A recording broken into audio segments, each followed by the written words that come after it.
അപ്പൊ നാടകമാണ് short film ഏതാ കൂടുതൽ ഇഷ്ടം? രണ്ടും ഇഷ്ടമാണ്, എല്ലാം ഇഷ്ടമാണ്. സിനിമ, ഷോർട്ട് ഫിലിം, നാടകം. ഞാൻ ഒരുപാട് ഷോർട്ട് ഫിലിമിന്റെ സ്പെഷ്യൽ എഫക്ട്സ്, റീമ്യൂസിക് ഒരു 10 ഇത്രയും നാളും ക്യാമറയുടെ പിന്നിലാണ് നിന്നുകൊണ്ടിരുന്നത്. ഇനിയിപ്പം മുന്നിലേക്ക് ഇപ്പൊ ബ്രൈറ്റ് പറഞ്ഞു ചേട്ടാ, അതെ ഇപ്പൊ അണ്ണൻ തന്നെ അന്ന് വന്നിട്ട് പറഞ്ഞു നിങ്ങൾ ഇതിന്റെ പിന്നിൽ നിൽക്കണ്ട, നിങ്ങൾ മുന്നിലേക്ക് വരണം. അപ്പൊ ഇനി ഞാൻ അഭിനയിക്കാൻ എന്ത് വേഷം കിട്ടിയാലും അതായത് ചെറിയൊരു ഷോർട്ട് ഫിലിമിന് ആര് വിളിച്ചു കഴിഞ്ഞാലും ഞാൻ ഓടിപ്പോവും. അത് എവിടെയാണെങ്കിലും, അത് വലിയ വേഷമൊന്നും വേണ്ട, ചെറിയ വേഷം മതി. ഈ അഭിനയത്തിലാണ് ഏറ്റവും കൂടുതൽ മോശം, ബാക്കിയുള്ളവർക്കൊന്നും വലിയ ആരും അറിയപ്പെടുന്നില്ല അല്ലെങ്കിൽ അങ്ങനെ തോന്നിയിട്ടുണ്ടോ? ഉണ്ട്. കാരണം എന്ന് വെച്ച് കഴിഞ്ഞാൽ ഇതിന്റെ പിന്നിൽ കിടന്ന് ഇവർക്ക് അഭിനയിക്കുന്നവർക്ക്, ഞാൻ ആരെയും കുറ്റപ്പെടുത്തുമല്ല, അഭിനയിക്കുന്നവർക്ക് ആ സമയത്ത് അഭിനയിക്കുക പോവുക എന്നുള്ളതേ ഉള്ളൂ. പക്ഷെ അതിന്റെ പിന്നിൽ കിടന്നിട്ട് ടെക്നിക്കൽ സൈഡ് ചെയ്യുന്ന ആൾക്കാരൊക്കെ എന്ന് വെച്ച് കഴിഞ്ഞാൽ അതെ അതെ അതെ ഒരുപാട് കഷ്ടപ്പാടാണ്. അതായത് എഡിറ്റേഴ്സ്, സൗണ്ട് എഞ്ചിനീയേഴ്സ്, അങ്ങനെ സ്പെഷ്യൽ എഫക്ട്സ്, മ്യൂസിക്, ഇതൊക്കെ ചെയ്യുന്ന ഭയങ്കരമായിട്ട് എഫർട്ട് എടുക്കുക. അതെ അതെ, നമ്മൾ ഇപ്പോഴും ഞാനും സ്പെഷ്യൽ എഫക്ട്സും റീമ്യൂസിക്കും എല്ലാം ചെയ്യുന്ന സാമ്പത്തികമായിട്ട് കുഴപ്പമില്ല, നമുക്ക് ജീവിച്ചു പോവാം എന്നുള്ള രീതിയിൽ. അതെ അതെ അതെ. അപ്പൊ പക്ഷെ അതെ അതെ അതെ. പിന്നെ ഇത് തന്നെ സ്പെഷ്യൽ എഫക്ട്സ് എന്ന് പറയുന്ന ഒരു ഘടകത്തെ അറിയപ്പെടാൻ തന്നെ കാരണം എന്ന് വെച്ച് കഴിഞ്ഞാൽ റസൂൽ പുകുട്ടി സാറിന് അവാർഡ് കിട്ടിയപ്പോ, അപ്പൊ ഞാൻ സാറിനെ പോയി കണ്ടു, സംസാരിച്ചു, കെട്ടിപ്പിടിച്ചു. അങ്ങനെ സാറിന്റെ ഇന്ന് നമ്പർ മേടിച്ച് സാർ ഇടയ്ക്ക് വിളിക്കണമെന്ന് പറഞ്ഞു. പക്ഷെ ഞാൻ ഇതേവരെ വിളിച്ചിട്ടില്ല. എൻ്റെ സ്റ്റുഡിയോയിൽ വലിയൊരു പടം ഇരിപ്പുണ്ട് റസൂൽ പുകുട്ടി സാറിന്റെ. കാരണം ഞാൻ ദൈവത്തെ പോലെ കാണുന്ന ഒരു അദ്ദേഹമാണ്. പിന്നെ എൻ്റെ ഗുരുനാഥൻ എന്ന് പറഞ്ഞു കഴിഞ്ഞാൽ ശ്യാമോഹൻ, ഇപ്പൊ ചെന്നൈയിലാണ്. അദ്ദേഹമാണ് എന്നെ സൗണ്ട് എഞ്ചിനീയറിലേക്ക് ഇറക്കിയതും എന്നെ സൗണ്ടിന്റെ കാര്യങ്ങളൊക്കെ പഠിപ്പിച്ചതും ഒക്കെ. അദ്ദേഹം ഇപ്പോൾ തമിഴ് സിനിമയുടെ വർക്കും കാര്യങ്ങളായിട്ട് ചെന്നൈയിലാണ്. അങ്ങനെയൊക്കെ പോകുന്നു കാര്യങ്ങൾ. പിന്നെ അഭിനയം എന്ന് പറഞ്ഞു കഴിഞ്ഞാൽ എൻ്റെ ജീവനാണ്. പക്ഷെ ഞാൻ അഭിനയിക്കുമെന്ന് ആർക്കും അറിയത്തില്ല. വേറൊരു രസമായ ഒരു കാര്യം കൂടെ ഞാൻ പറയാം, കുഴപ്പമില്ലല്ലോ.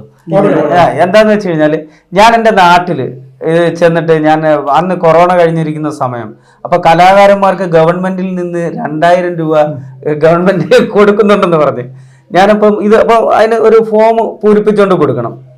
ഞാൻ ഉടനെ തന്നെ നമ്മുടെ മെമ്പറുടെ വീട്ടിൽ ചെന്നിട്ട് പറഞ്ഞ് ഇന്നണക്ക് മെമ്പറെ ഇതേപോലെ ഒരു ഫോം പൂരിപ്പിച്ച് തരണം.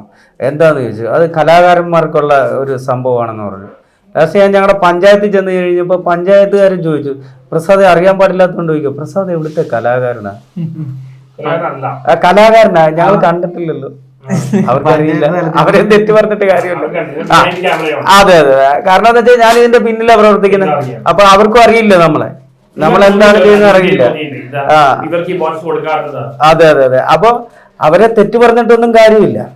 അപ്പൊ എന്നോട് പറഞ്ഞു, പ്രസാദ് എന്താ ചെയ്യുന്നതെന്ന് ചോദിച്ചു. അപ്പൊ എന്റെ പഞ്ചായത്ത് എന്ന് പറഞ്ഞു കഴിഞ്ഞാൽ അമ്പലപ്പുഴ പുറക്കാട് പഞ്ചായത്താണ്. അപ്പൊ പുറക്കാട് പഞ്ചായത്ത് തലത്തിൽ പോലും അറിയപ്പെടാത്ത ഒരു കലാകാരനാണ് ഞാൻ. മനസ്സിലായി? അതെ അതെ. ഞാനിപ്പോ ഒരു 10-15 സിനിമയുടെ സ്പെഷ്യൽ എഫക്ട്സ്, റീമ്യൂസിക്, അങ്ങനെയുള്ള കാര്യങ്ങളും എല്ലാം ചെയ്തിട്ടുണ്ട്.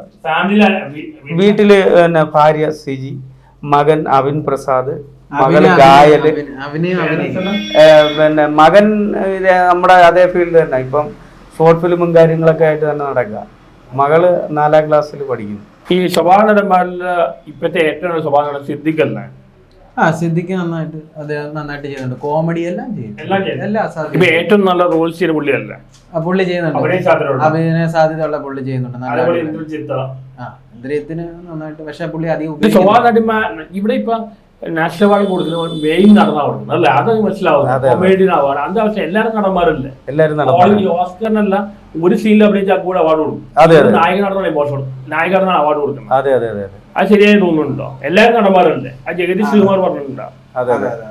ഒരുമിച്ചാണ് ഇപ്പൊ ഇത് എന്താണ് പേര്, ആക്ഷൻ ബിജുവില് മറ്റേ സുരാജ് ഞാൻ ഇവിടെ 1-2 സീനുകൾ അതിന് ശരിക്കും പറഞ്ഞാൽ അതിന് അവാർഡ് കൊടുക്കേണ്ടതാണ്.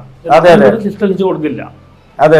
ഓസ്കർ ആണെങ്കിൽ കിട്ടിയാണ് അവിടുത്തെ ഇതാണെങ്കിൽ. അതെ അതെ. അതായത് ആ ഒരു ചെറിയ സീനിൽ നമ്മളെ ഞെട്ടിച്ചിട്ട് ഫ്രണ്ടാണ്.